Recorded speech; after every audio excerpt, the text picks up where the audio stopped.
بسم اللہ الرحمن الرحیم۔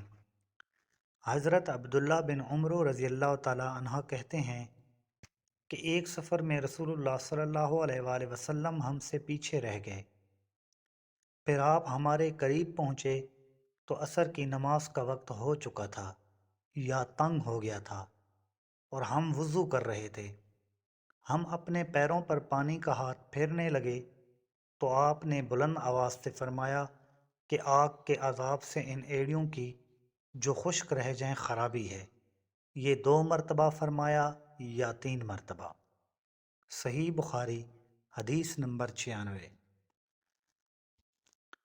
رسول اللہ صلی اللہ علیہ وآلہ وسلم نے فرمایا کہ 3 شخص ہیں جن کے لیے دگنا اجر ہے۔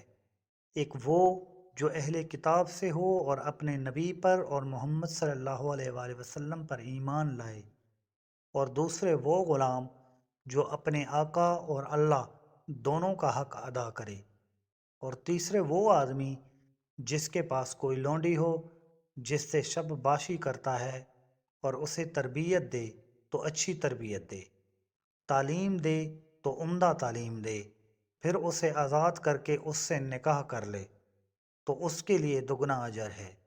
صحیح بخاری حدیث نمبر 97۔